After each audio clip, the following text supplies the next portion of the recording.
Bueno, reitero la bienvenida que ha hecho nuestro hermano Osvaldo y es de mucho gozo conocer a creyentes que tienen el deseo de conocer más de las Escrituras y así de conocer más del Señor. Esta es la tercera transmisión en cuanto al tema de cómo estudiar la Biblia. En la primera entrega tratamos de fomentar algo de lo que debería haber en el corazón de todo creyente, basándonos principalmente en el Salmo 119, cuyo escritor es anónimo. Algunos antiguamente aseguraban que era David, más recientemente quizás se ha sugerido más a Esdras o a Daniel. Pero las veces que se repite en el Salmo 119, cuánto amo tu ley. Entonces, amamos al Señor, deberíamos amar su venida, 2 Timoteo 4, pero también debemos amar su palabra, así también como a nuestros hermanos y las almas de los incrédulos. Pero el énfasis ahorita es nuestro amor por la palabra de Dios. Y en la segunda transmisión tomamos un aparte, como si fuera una pausa, un paréntesis, y nos dedicamos a ver cómo fue que la Biblia llegó a nosotros. La compilación de la Biblia en su transcripción desde el corazón de Dios a los pergaminos que escribieron unos 40 hombres diferentes a lo largo de 1600 años, y entonces la transmisión, cómo se fue copiando la palabra de Dios y el cuidado que tuvieron algunos y el descuido que tuvieron otros, y lamentablemente así se producieron copias de la palabra de Dios con tachas, enmendaduras, añadiduras, sustracciones, etcétera, etcétera. Pero vimos que el tesoro de manuscritos que tenemos, de estas copias que datan algunos hasta antes de Cristo. Por ejemplo, el pergamino de la profecía de Isaías, que fue encontrado en una de las cuevas de Qumran. Tenemos fragmentos de los evangelios y de las epístolas que datan a los siglos inmediatamente posteriores al tiempo de los apóstoles.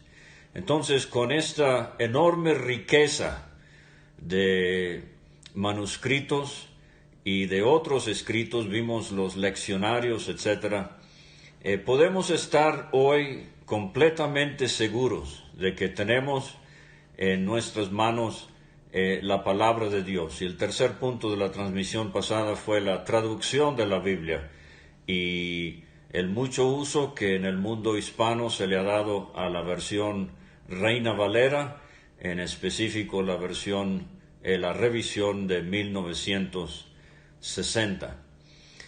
Ahora, el día de hoy, para la tercera entrega, quisiera tratar de avanzar un poco más, pero antes de empezar y entrar en materia, quería preguntar si alguien trabajó sobre el Salmo 119 y esas palabras claves que vimos, que mencionamos que hay en ese Salmo, y el versículo o los versículos que no contienen esa palabra clave. ¿Alguien pudo trabajar con eso?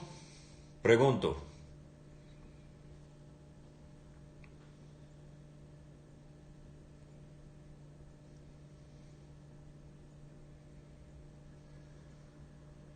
Hermano, yo no pude estar la semana pasada, pero sin saber que usted había dejado esa tarea, yo he estado como en una gran piscina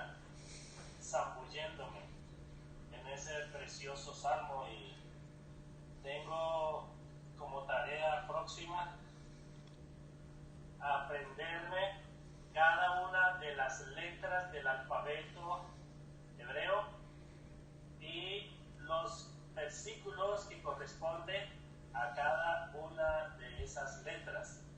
Y luego la segunda tarea, ¿cuántas veces encuentro tu ley en ese precioso poema? Y tu palabra, 24 veces encuentro tu ley y 32 veces encuentro tu palabra. Ahí voy, hermano, pero no sabía que había dejado esa tarea y tampoco pregunté a ningún hermano. Excelente. Y si hubiese sabido entonces la tarea, me hubiese dado una exposición. Muy bien, hermano. Esto es precisamente el propósito de estas reuniones. Yo les dije al principio que yo no pretendo ser experto en cómo estudiar la Biblia. Y la otra cosa que vimos en la primera sesión fue que a veces lo que a mí me llama la atención y me sirve, quizás no les llame la atención a ustedes. Pero la idea es de conseguir cómo interesarnos en las Escrituras de tal manera que, bueno, aquí en México nos sea más urgente que una tortilla. Ustedes saben que mi esposa y yo venimos del Canadá y a nosotros a lo largo de los años se nos ha hecho muy interesante ver cuando invitamos a creyentes a la casa a comer. Y a veces, a propósito, mi esposa les prepara un platillo canadiense donde no va a haber tortillas. Y nos ha causado mucha gracia y se los hemos comentado a ellos mismos. Vemos a nuestros queridos hermanos y amigos mexicanos revisando la mesa de lado a lado y la búsqueda urgente es ¿dónde están las tortillas? No puedo si no hay tortillas. Entonces, en el ámbito espiritual, eso es a donde queremos llegar todos, de que no he leído hoy y necesito por lo menos un versículo, un párrafo, un capítulo, pero Dios, ayúdame a no pensar que puedo sobrevivir un día sin tu palabra. Ese es el propósito de estas transmisiones. Y si en algo todo lo que se dice le es de ayuda adicional, a Dios sea la gloria. Entonces, vamos a ver el Salmo 119, 176 versículos, el libro más largo, el capítulo más largo de toda la Biblia. Y el hermano Edilberto ha anotado 22 letras, con 8 versículos por letra para el alfabeto, el abecedario hebreo. Entonces, 8 versículos sobre Aleph y al final 8 versículos sobre Tau. Entonces, el abecedario hebreo. Pero en el texto en sí hay 8 palabras que describen la palabra de Dios. Versículo 1, ley de Jehová. Versículo 2, testimonios. Versículo 3, caminos. Versículo 4, mandamientos. Versículo 5, estatutos. Versículo 7, juicios. Versículo 9, palabra. Versículo 11, dichos. Entonces, después de recopilar o encontrar esas 8 palabras, hermano Edilberto, el siguiente paso, bueno, y usted ya lo está dando, ver cuántas veces ocurre cada palabra en el Salmo, pero qué énfasis o cuál es el impacto o diferencia entre, por ejemplo, mandamientos y dichos, o testimonios y juicios. O sea, ¿cuál es el significado de cada una de esas palabras y cómo las usa el salmista? Ahora, Aunque usted no lo crea, yo he escuchado una serie de ministerios de enseñanza donde cada letra se ve su significado o su forma en cada párrafo. Entonces, nada más para mostrarle lo profundo a lo que han llegado muchos buenos hermanos. Ahora, la otra cosa que quería decir acerca del Salmo 119 es, yo mencionaba en la transmisión pasada los masoretas, esos judíos tan escrupulosos en su manera de copiar el texto del Antiguo Testamento, siglo 7 a siglo 10, y nuestra Reina Valera, el Antiguo Testamento, está basado en el texto masorético. Pero ellos encontraron un solo versículo en el Salmo que no hace referencia a la palabra de Dios. Y ese versículo es el 121.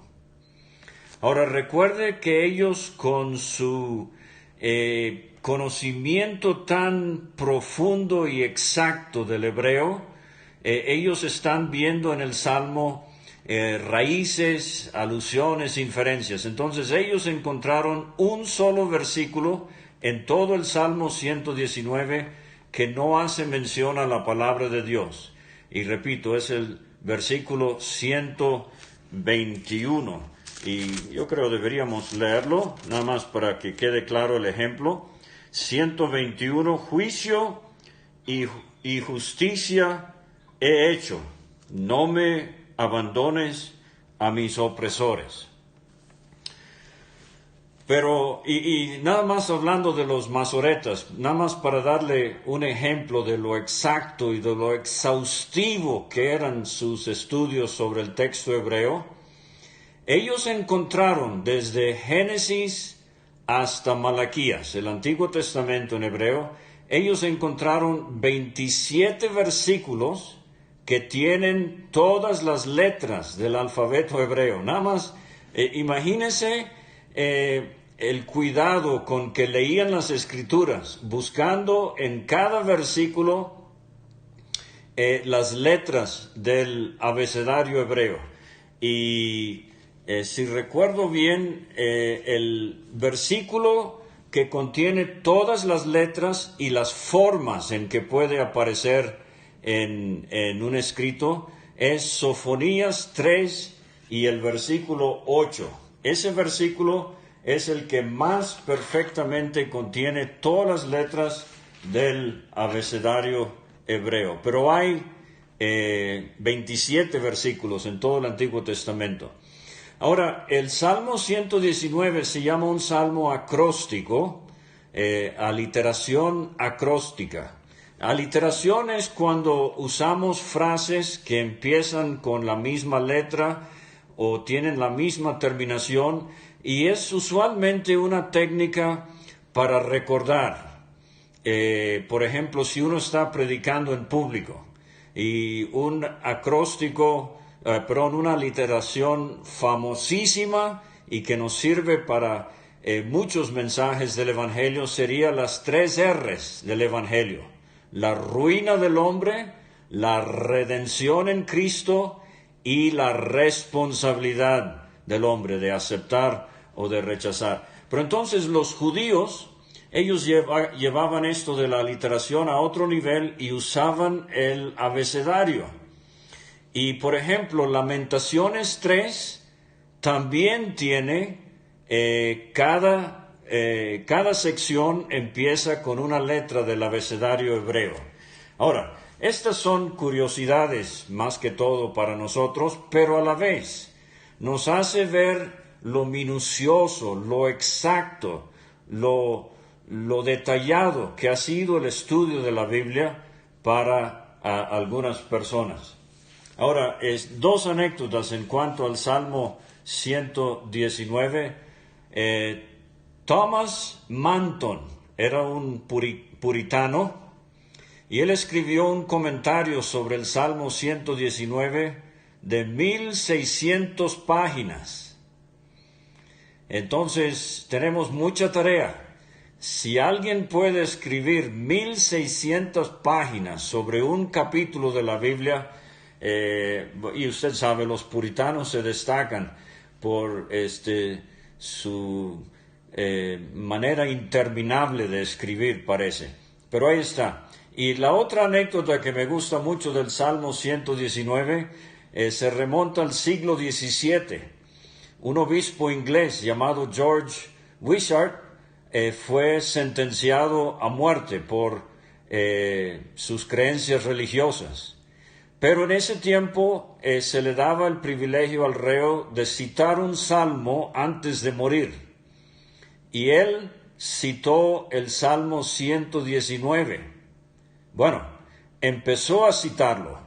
A 3/4 partes de los 176 versículos lo perdonaron y le condonaron la sentencia. Entonces, saber el Salmo 119 de memoria le salvó la vida. Ahí tiene una sugerencia, por si algún día se ve en aprietos también. Ahora, nada más quería decir, en español no encontramos referencia a la palabra de Dios en el Salmo 19 en los versículos 84, 90, 121 y 132.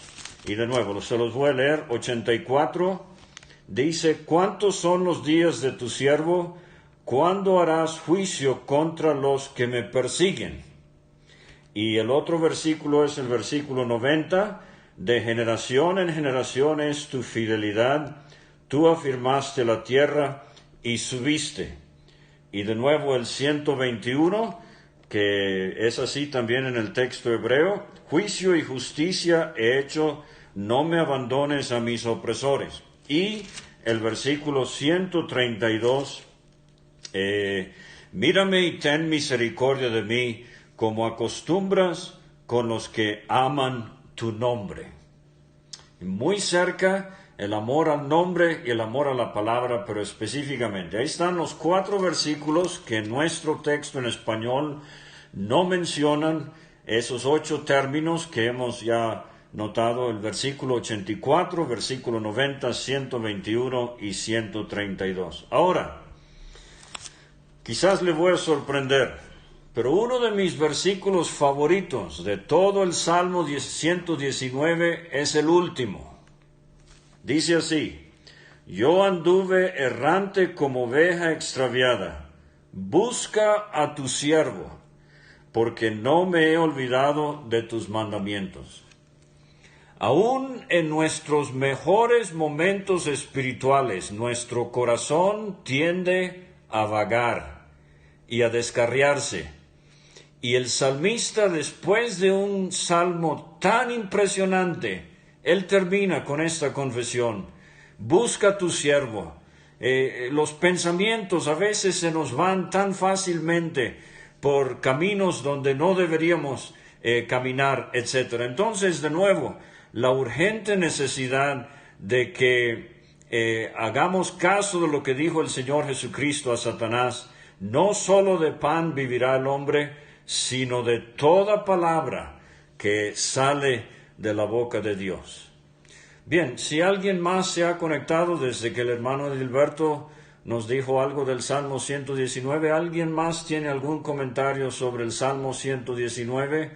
¿Algo que leyeron, buscaron, estudiaron, o quizás alguna pregunta?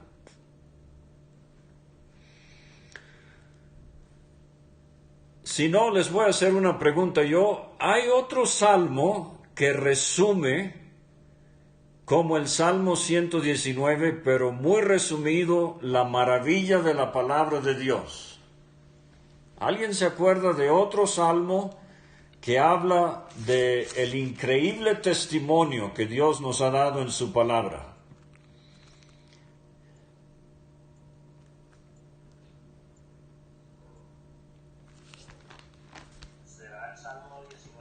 Muy bien, muchas gracias. Y entonces ponga Salmos 19 y 119 a la par. La ley de Jehová es perfecta, que convierte el alma. Y en ese salmo La maravilla es que la primera parte del Salmo tiene que ver con la maravilla de la creación. Y la segunda parte del Salmo tiene que ver con la maravilla de la inspiración. Y esos son los dos testimonios que yo tengo claros y tajantes, convincentes el día de hoy. Claro, tengo el Espíritu Santo, etcétera, tengo a Cristo como mi Salvador, pero el mundo no puede ver eso. Pero el mundo incrédulo sí puede ver el testimonio de Dios en la creación y el testimonio de Dios en la inspiración. Yo he contado antes de Ivan Panin, un ruso matemático ateo, completamente contrario a Dios, y él notó esto: el hebreo, el arameo y el griego son idiomas numéricos. O sea, Aleph es 1, alfa en griego es 1. Entonces, cada palabra en la Biblia tiene un valor numérico. El mío, David, del hebreo es 888. Como he dicho en otras ocasiones, sería interesante para usted quizás conseguir el suyo. Si le sale 666, no se preocupe, usted no es el anticristo. Pero cada palabra tiene un valor numérico. Entonces Ivan Panin llegó a esta conclusión: si la Biblia es de Dios, ha de haber maravillas numéricas. ¿Y sabe lo que él encontró? Y sus libros, sus listas son increíbles. Él encontró que el número de nombres propios en la Biblia es múltiplo de 7. El 7 en la Biblia es el número perfecto. Que el número de verbos en la Biblia es múltiplo de 7. Y para acortar la historia, cuando este ateo matemático terminó sus estudios, también terminó convertido a Cristo, maravillado por la maravilla numérica de la palabra de Dios. Ahora, algunos han escrito libros de un código secreto que se encuentran cada 6 o 7 palabras, etcétera. Sí, el código Da Vinci, por ejemplo. A esas cosas no le haga mucho caso, pero nada más menciono lo de Ivan Panin como ejemplo de alguien que ante la maravilla de la inspiración se convirtió a Dios. Ahora, la segunda cosa que quería preguntar es si hay algo en relación a la transmisión pasada, la compilación de mi Biblia. ¿Alguna pregunta o algo que no quedó claro en cuanto a todo ese material que repasamos muy rápidamente?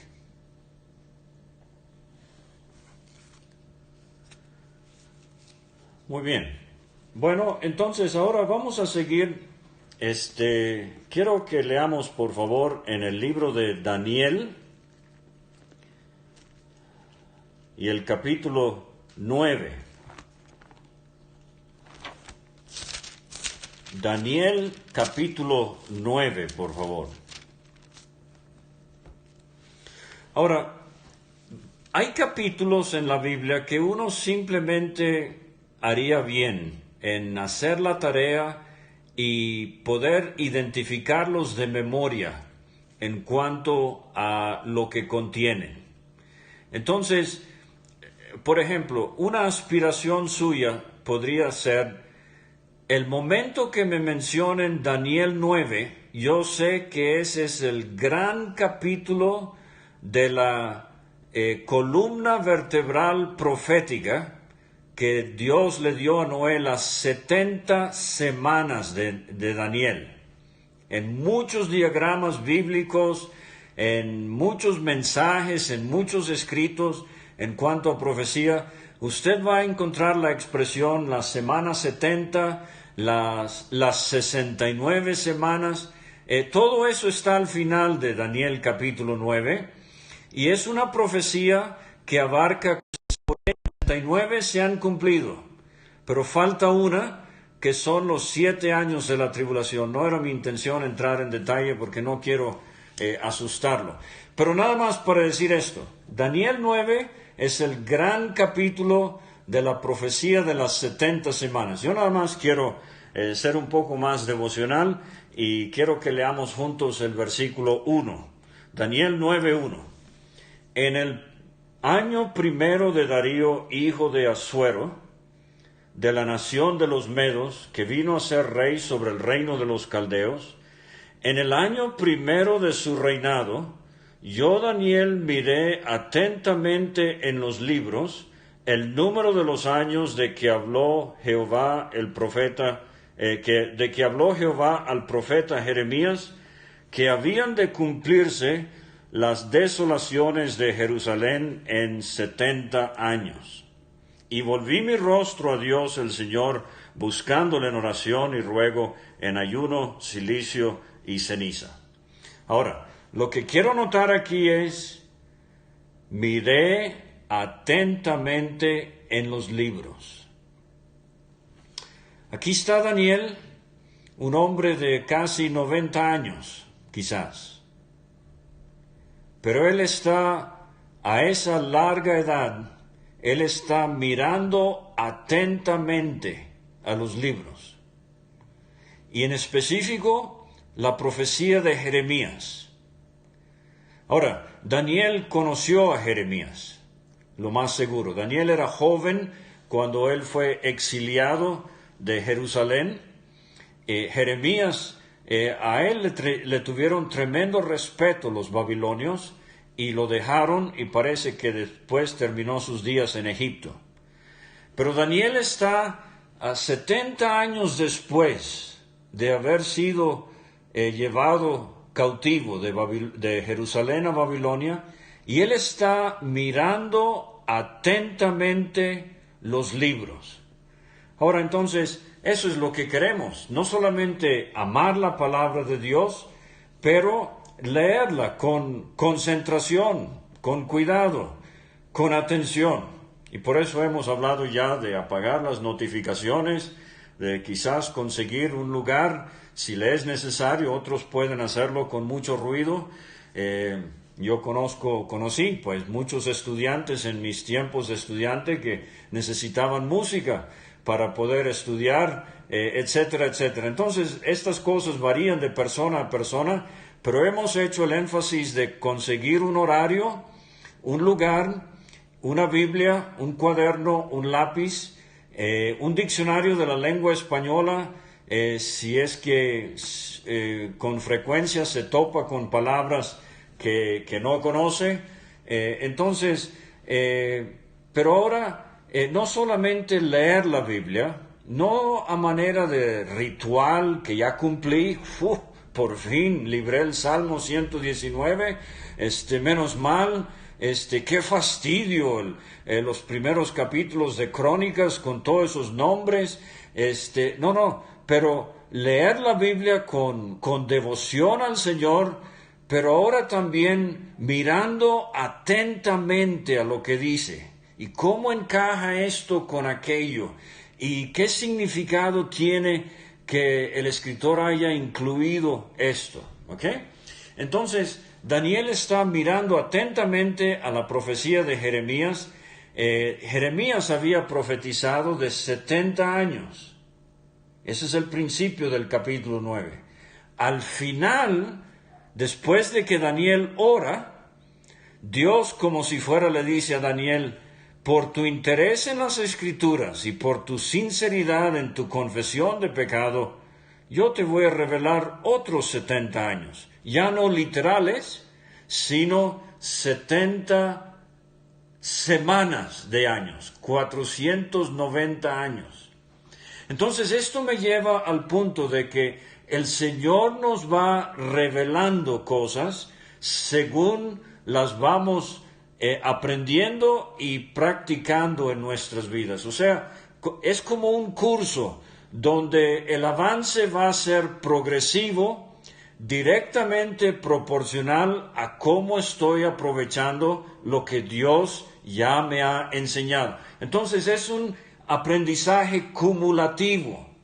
Y como he dicho, no hay atajo, no hay vía corta.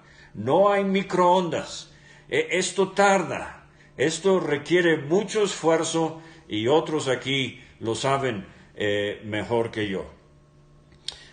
Ahora, entonces, quisiera por unos momentos hablar de Biblias que tienen más que el texto.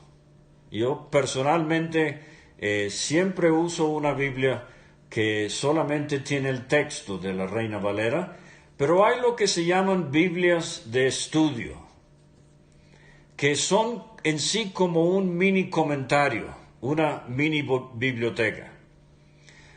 Y quizás yo voy a aprovechar la experiencia de otros en este ámbito también. Yo mencionaba en la transmisión antepasada, consígase una buena versión, una buena publicación de la Reina Valera 1960. Okay, entonces yo estoy leyendo aquí en primer libro de Samuel, capítulo 22. ¿Sí? La historia de David y Saúl especialmente. Entonces dice, primer libro de Samuel 22:1, yéndose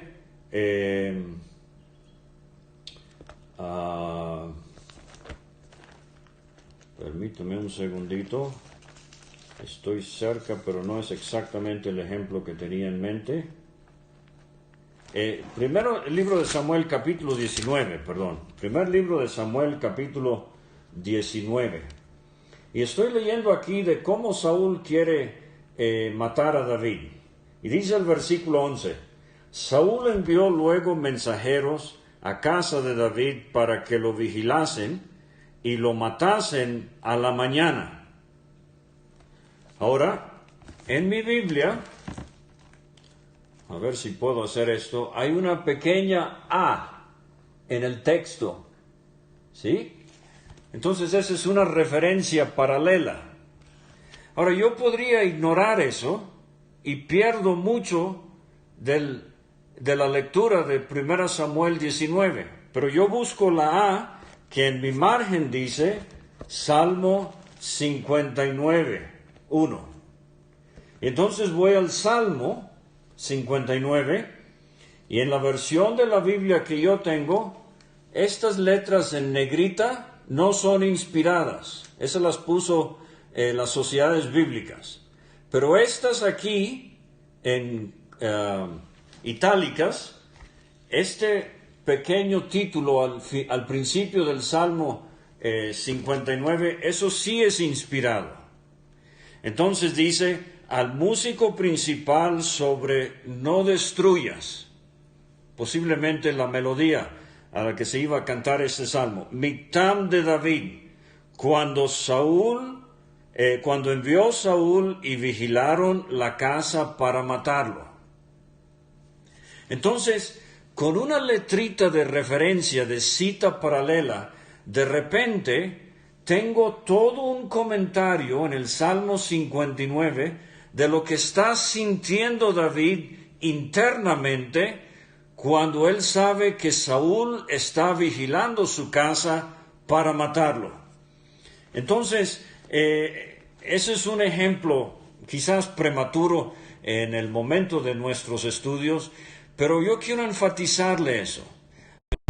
Otro libro que le pueda abundar en detalles, fíjese cómo usted ya tiene suficiente material para saber cuáles dos pasajes coinciden, concuerdan, y en el primer libro de Samuel tiene la descripción histórica del evento, pero en el libro de los Salmos tiene la angustia y la aflicción de David durante ese evento. Y de ahí usted puede armar toda una meditación, y para mis hermanos que predican o para maestros de la Escuela Bíblica Dominical, todo un mensaje que compartir.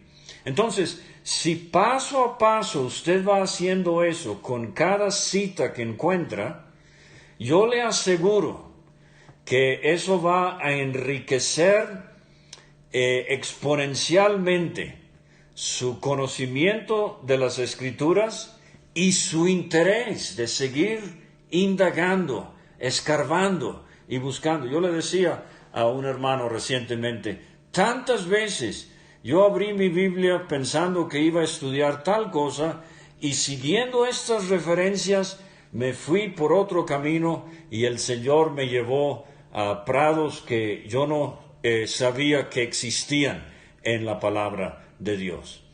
Entonces, en inglés se me pasó buscar si hay una copia de esto en español, lo voy a tener que hacer.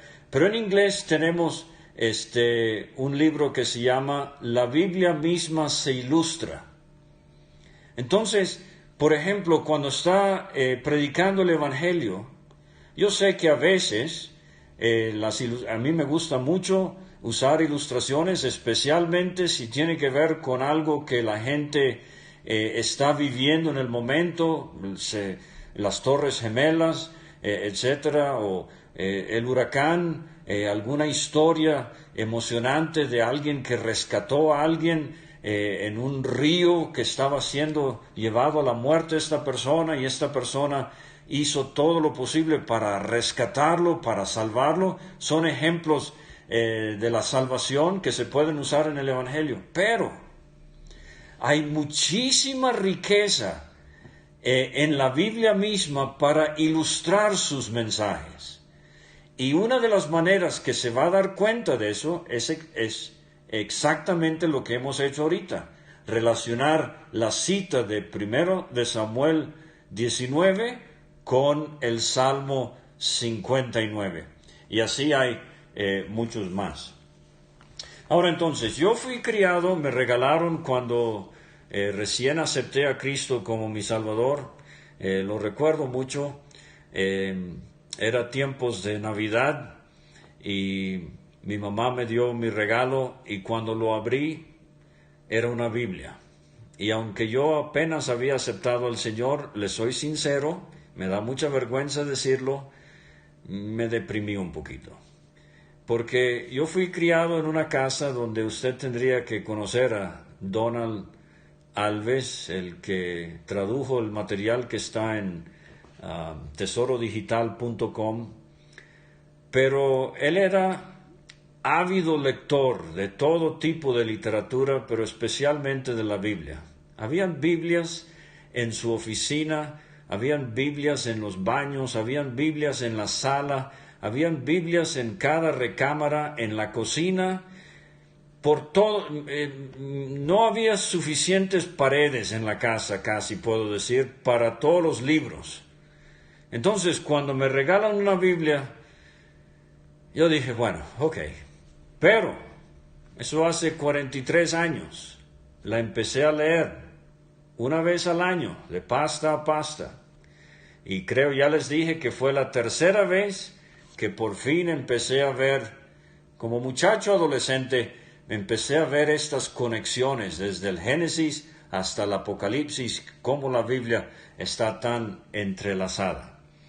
Pero esa Biblia que me regalaron era la Biblia anotada por Scofield.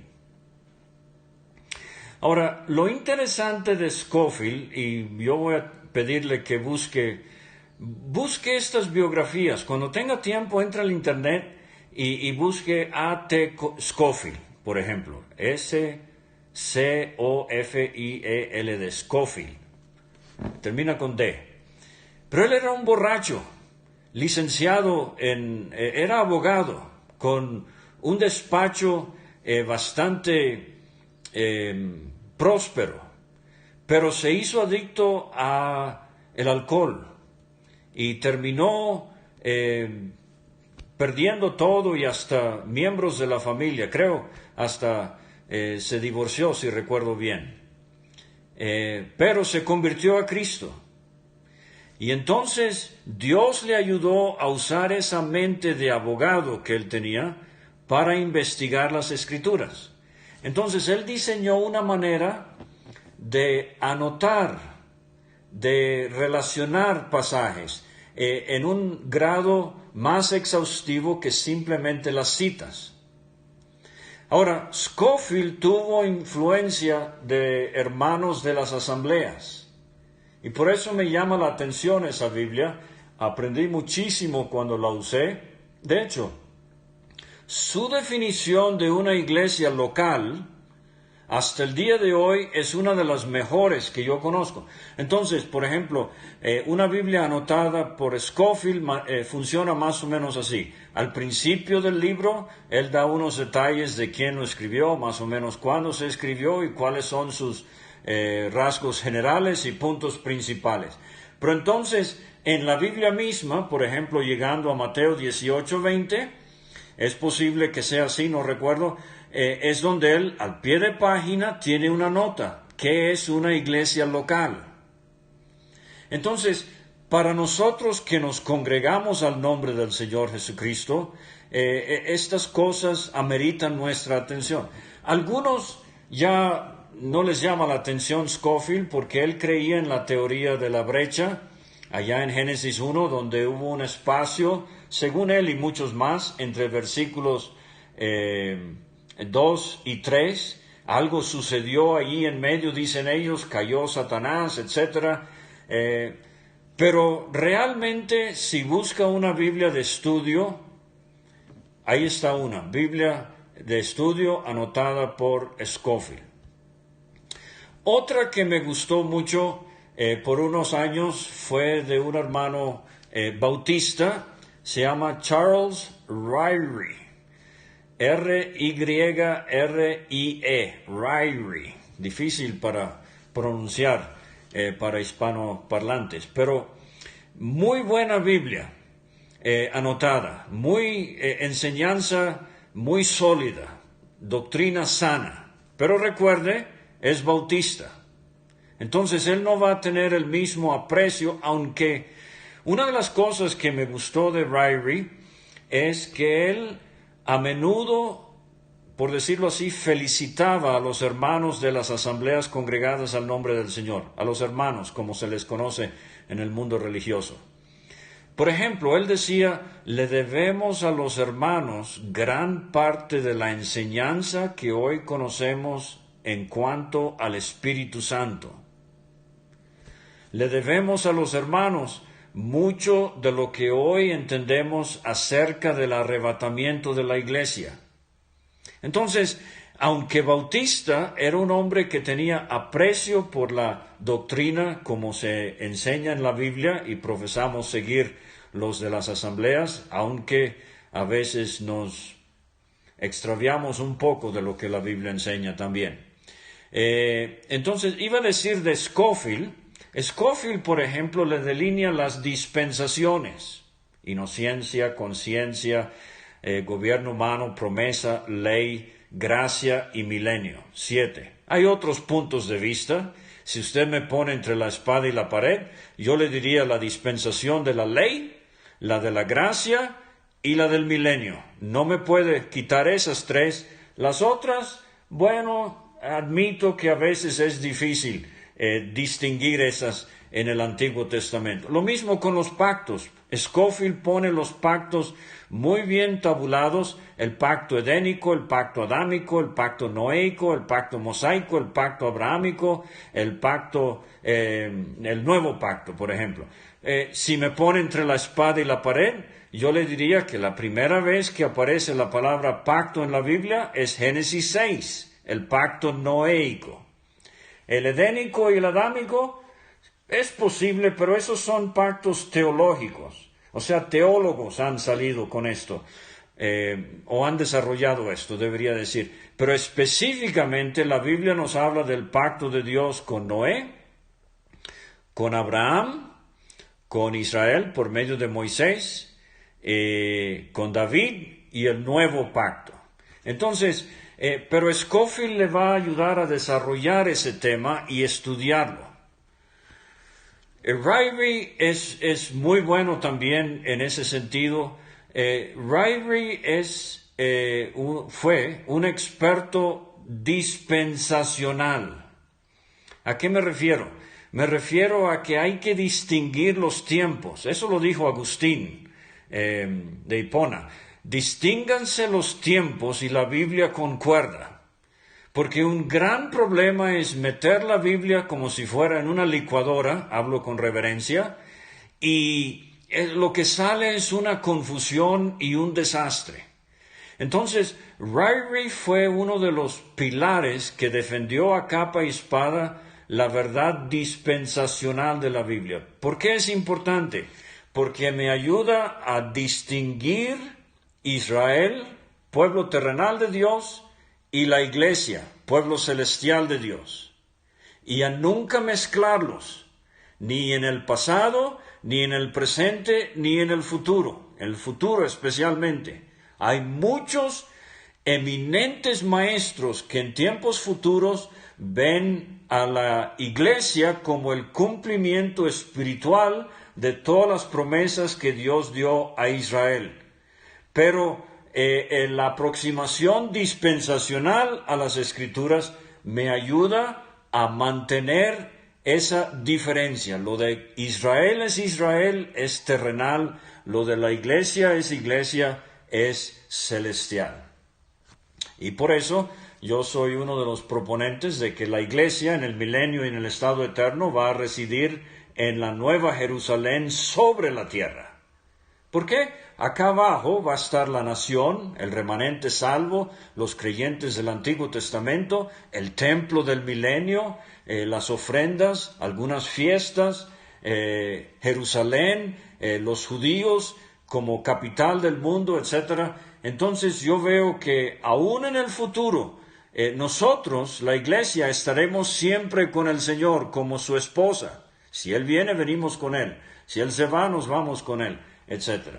Entonces ese es Scofield y Ryrie.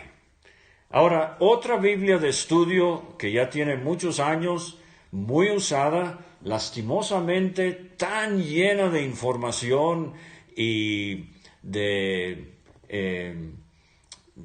maneras de poner el contenido del capítulo en un esquema, y etcétera, etcétera, es la Biblia de Thompson.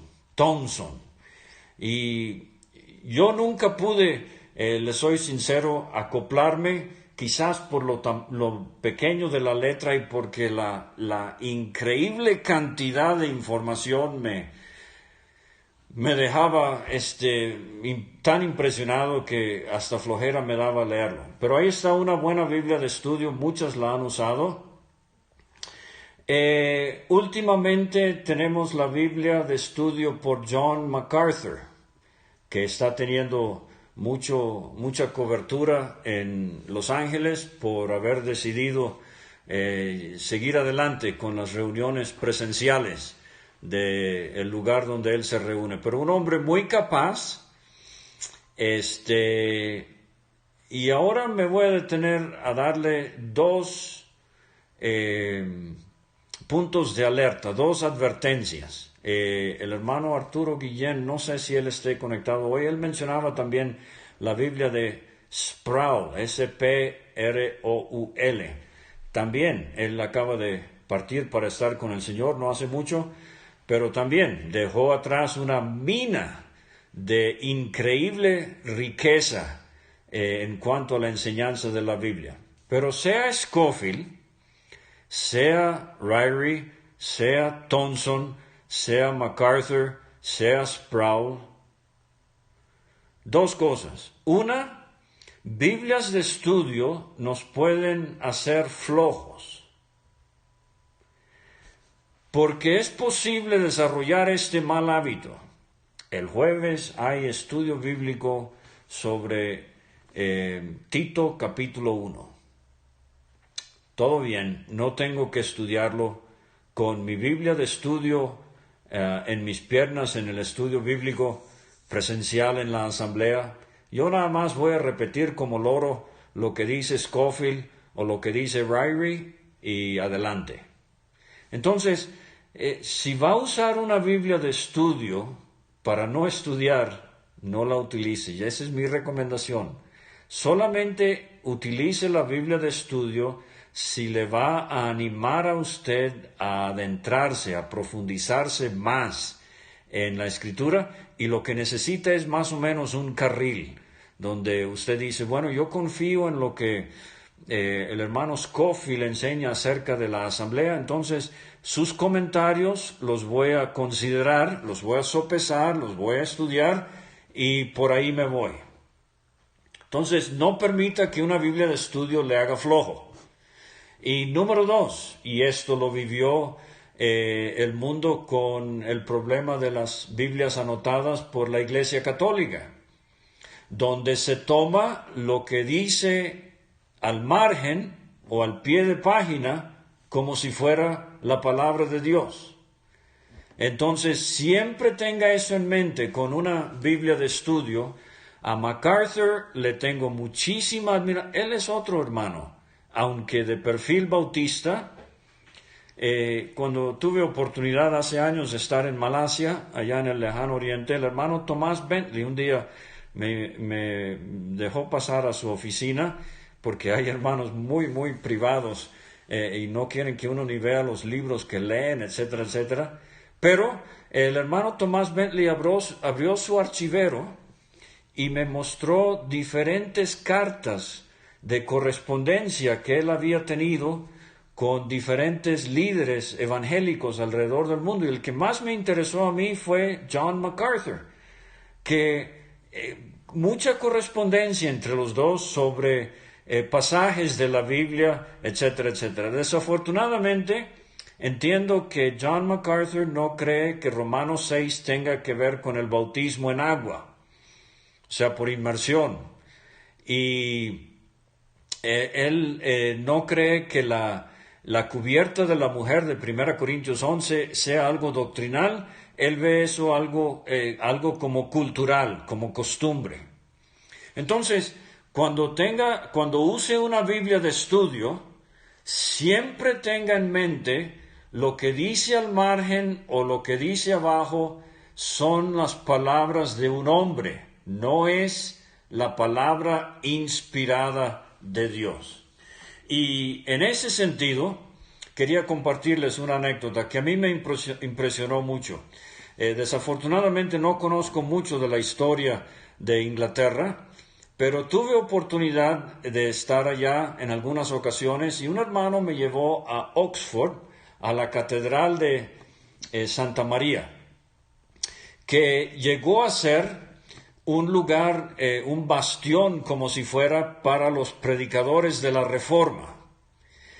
Y cuando uno entra allí, lo primero, y a mí me impresionó también, lo primero que uno ve es un púlpito. Y ahorita les voy a leer del púlpito en la Biblia. Pero no es un púlpito, son dos, uno a cada lado, al frente. Y el guía me explicó esto. En los tiempos de la Reforma, la gente le tenía tanta desconfianza a los que predicaban de que si lo que decían estaba en la Biblia o no, que esta fue una de las catedrales, y se hizo en otras también, que cuando uno predicaba, subía al púlpito del lado izquierdo con la Biblia y leía la Biblia. Y ya se bajaba de ese púlpito y se subía al otro púlpito a predicar su mensaje. ¿Sabe por qué? La gente quería distinguir, no tenían todos sus propias Biblias como ahora, no podían ir a la casa y buscar en internet o mensajearse por WhatsApp, etc. Entonces la gente queremos escuchar lo que la Biblia dice. Y ahora del otro púlpito vamos a ver lo que Él dice. Y querido creyente, yo creo que es tiempo de que nosotros volvamos a ese espíritu de la Reforma.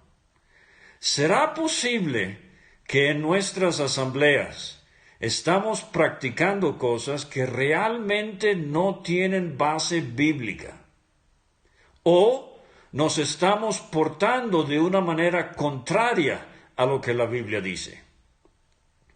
Entonces, sea Scofield, sea Ryrie, sea MacArthur, sea Sproul, etcétera, etcétera. Hay tantas Biblias. Ahora hay Biblias para el hombre soltero, Biblia de estudio para el hombre casado, Biblias de estudio para la mujer cristiana, para la que es novia, para la que se va a casar. Hay tantas diferentes versiones de Biblias de estudio. Yo nada más le puedo hablar de cierto contacto que he tenido con algunas, pero esas son las dos cosas. No puedo enfatizarlo lo suficiente. Una, no permita que su Biblia de estudio lo vuelva flojo en su estudio de la palabra de Dios. Y número dos, no permita que se confunda entre lo que dice ese comentarista y lo que realmente dice la Biblia. Ahora quiero leer, por favor, en el libro de el libro de Nehemías. Hablábamos de Esdras en la primera transmisión. Ahora el libro de Nehemías, por favor.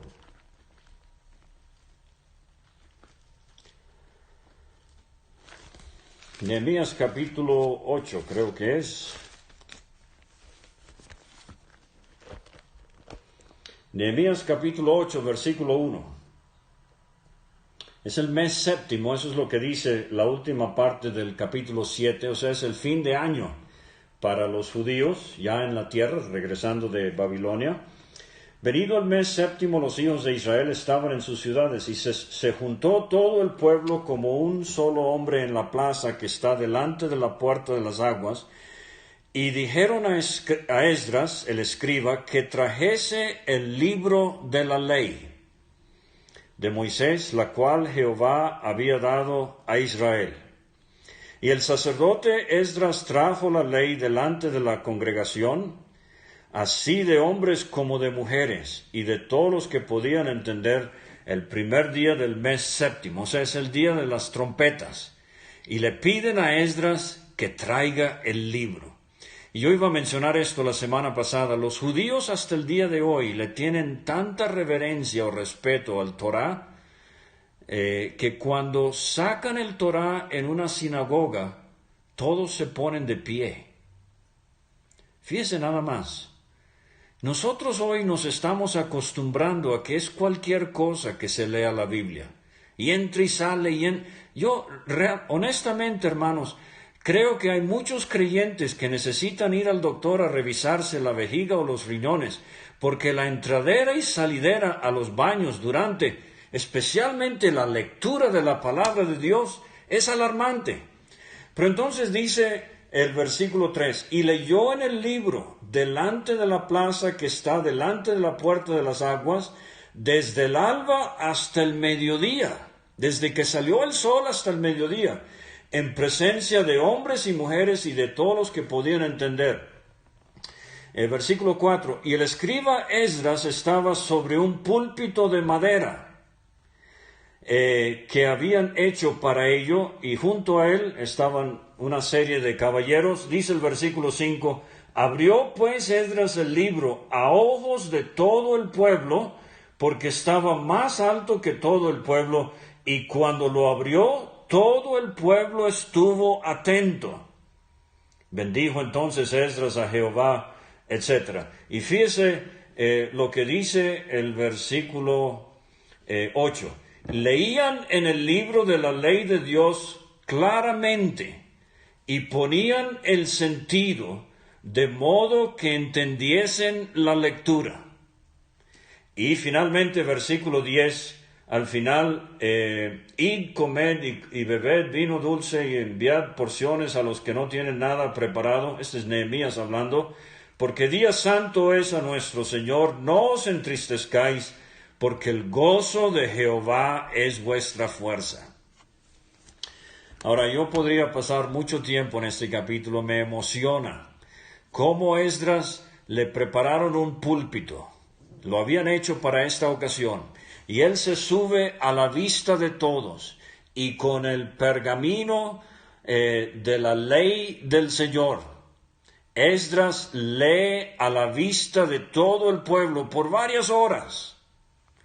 Y dice el versículo 8, ponían el sentido, leían claramente, ponían el sentido de modo que entendiesen la lectura. Entonces, particularmente a mis hermanos varones en comunión, nunca lo va a poder hacer en público, leer claramente, ponerle en sentido para que entiendan, si no es algo que usted está haciendo en privado.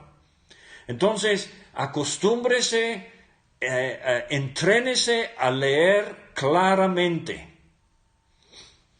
Cuando niño, yo recuerdo una conferencia donde un hermano se paró y a cada tercera oración se equivocaba. Nos pasa a todos, especialmente a mí. Pero era tan incómodo escucharlo, que yo recuerdo un muy anciano hermano se puso de pie y le dijo, hermano, por favor, lo que está leyendo es la palabra de Dios, hágalo con más cuidado. Entonces leyeron claramente, alta, inteligible voz. Le pusieron sentido, de modo que entendiesen. Pero esas cosas uno las tiene que hacer propias de uno en privado. ¿Y cuál fue el resultado? Nehemías les dice, ahora váyanse. La situación es complicada, los problemas abundan, pero el gozo de Jehová es vuestra fuerza. ¿Y qué mensaje para cuarentena, pandemia? Cuando las cosas son difíciles y cuando abunda la tristeza y la tribulación y la angustia y la preocupación a todo nuestro alrededor, ¿cuál es nuestra fuerza? El gozo de Jehová. ¿Y cómo disfrutamos el gozo de Jehová? Por la lectura, el entendimiento, el estudio, la meditación de la palabra de Dios. Ahora, para terminar, porque quiero ser más breve hoy, la semana pasada nos fuimos demasiado tiempo. Para terminar, quiero leer ahora en Lucas, por favor, capítulo 1. Lucas, capítulo 1.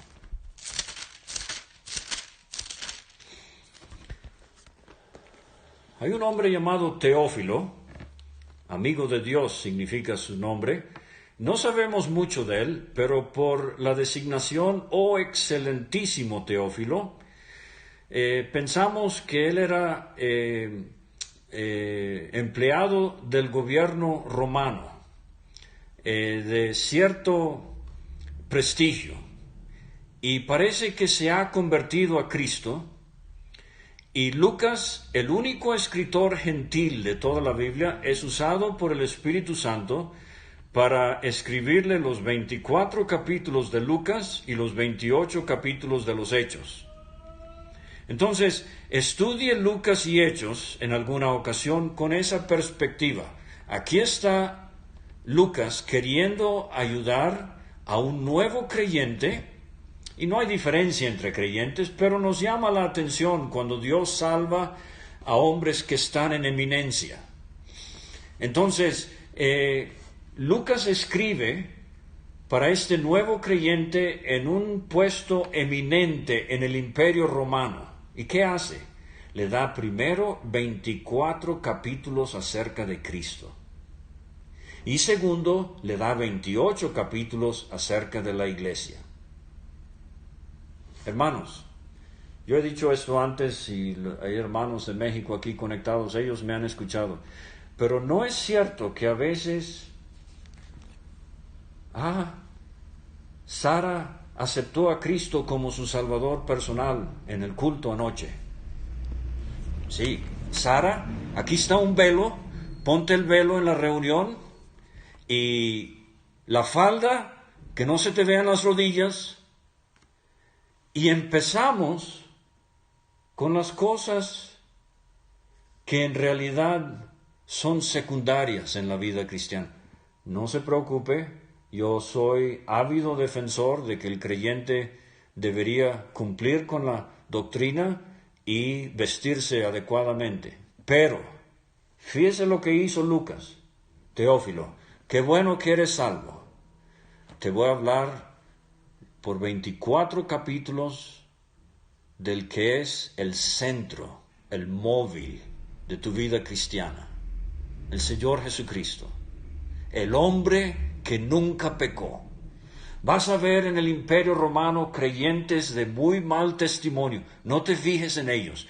Tú pon tu mirada en este, del cual te quiero hablar por 24 capítulos. Bien, ya estás fijo en que Cristo es el lema, la meta de tu vida. Ahora vamos con 28 capítulos de los triunfos del Evangelio, del establecimiento de iglesias, de la comunión entre creyentes, de la sana doctrina y todo lo demás.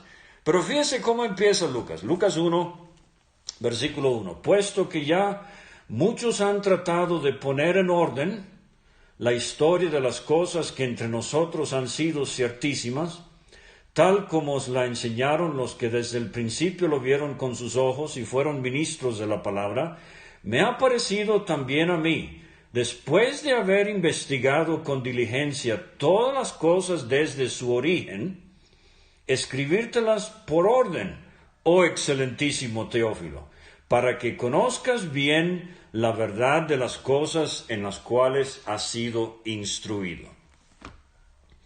Por orden, 2 veces. Ahora, llego al último punto, que es a manera de introducción para la transmisión del sábado que viene, Dios mediante, si el Señor lo permite. Yo he leído la Biblia, Génesis, Éxodo, Levítico, Números, Deuteronomio, Josué, Jueces, Ruth, primero, segundo libro de Samuel, primero, segundo Reyes, primero, segunda Crónicas, Esdras, Nehemías, Esther, Job, Salmos, Proverbios. ¿Se aprendió los libros del Antiguo Testamento de memoria? ¿Se aprendió los nuevos? Mateo, Marcos, Lucas, Juan, Hechos, Romanos. Hágalo, si no lo ha hecho hasta el día de hoy. Ahora, yo he leído la Biblia así, y creo que Dios ha permitido que se pongan en el orden en que están en el Nuevo Testamento, en nuestra versión Reina Valera, por razones muy particulares. Y el ejemplo que di el otro día lo voy a repetir ahorita. Romanos no fue la primera carta escrita por el apóstol Pablo, ni fue la primera carta escrita a los creyentes en el Nuevo Testamento. Pero ¿por qué Romanos está después de Hechos? Bueno, una explicación es que Romanos, por su plenitud de las grandes doctrinas del Evangelio, la ruina del hombre, la redención, la justificación, la santificación, el programa de Dios para con Israel. Romanos es el portal de las epístolas porque es como una entrada magistral a toda la enseñanza que Dios quiere que el creyente apropie para sí. Entonces, ese es nada más un ejemplo. Entonces, de Génesis a Apocalipsis tenemos 66 libros puestos en el orden en que están, con un diseño muy hermoso. Por ejemplo, yo les mencionaba en otra transmisión que el Antiguo Testamento empieza con 17 libros históricos, Génesis a Esther, 17. Pero los primeros 5 de esos 17 son el Pentateuco. Entonces tenemos 5 y 12. Pero de los 12, 9 son preexílicos y 3 son postexílicos. Esdras, Nehemías y Esther son los últimos 3 y ellos vienen después del regreso de Babilonia. Entonces tenemos 5 y luego tenemos los 17 libros se dividen en 5 y 12 y el 12 se divide en 9 y 3. Ahora fíjese, al final del Antiguo Testamento, el Antiguo Testamento termina con 17 libros proféticos. Los primeros 5, así como el Pentateuco, los primeros 5 acá, los primeros 5 proféticos son los profetas mayores. Y los otros 12, de Oseas a Malaquías, son los profetas menores. Pero el 12 se divide en 2. 9 profetas son preexílicos y 3 profetas son postexílicos: Ageo, Zacarías y Malaquías. Y en medio de esos 2 grupos de 17 hay 5 libros poéticos o de sabiduría, incluye Job, Salmos, Proverbios, Eclesiastés, Cantares. Entonces, el diseño en que están los libros, así tal cual en la Reina Valera, es muy hermoso, muy importante conocerlo. El Nuevo Testamento, 5 libros históricos, 4 evangelios y el libro de los Hechos, 21 epístolas y un libro profético.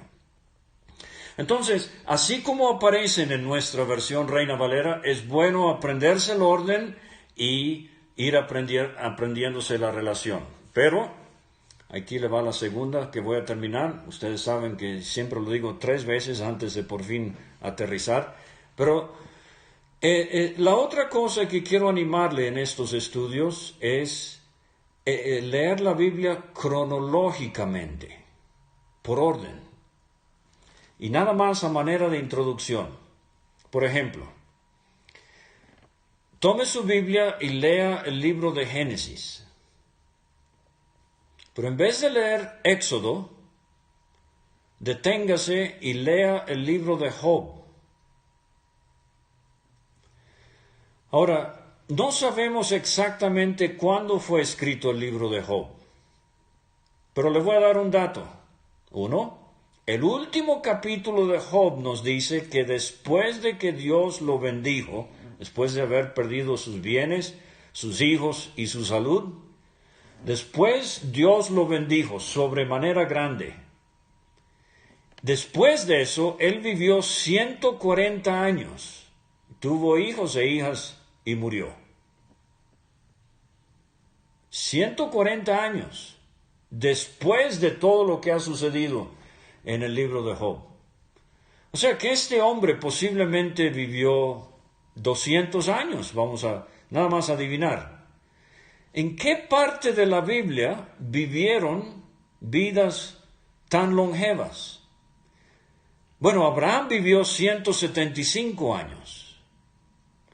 Saliendo del diluvio, Arfaxad y esos descendientes de Noé, ellos fueron viviendo 400, 200 años.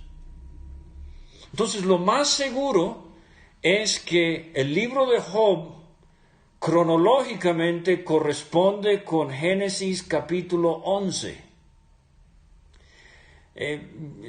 Yo lo voy a tratar de tener listo para el siguiente sábado. Discúlpeme por la ignorancia aquí, por problemas con mi máquina, no pude hoy, aunque mi esposa me ayudó muchísimo. Pero le voy a tratar de tener listo una lectura cronológica de la Biblia para un año.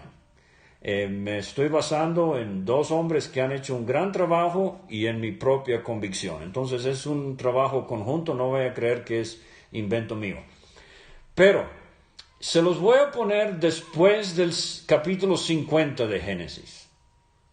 Pero en mis más adentros, y yo lo he hecho, yo leo Génesis del 1 al 11, leo el libro de Job y entonces leo Éxodo.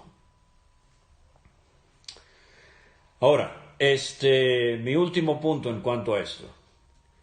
En el libro de Éxodo capítulo 3, cuando Moisés está delante de la zarza, es donde aprendemos el nombre de Jehová, que era, el que es y el que ha de venir, el inmutable, el que cumple sin falta sus promesas, sus pactos, Jehová. Ahora, yo soy ávido estudioso de los nombres de Dios en cada libro de la Biblia. ¿Por qué este nombre? ¿Por qué aquel?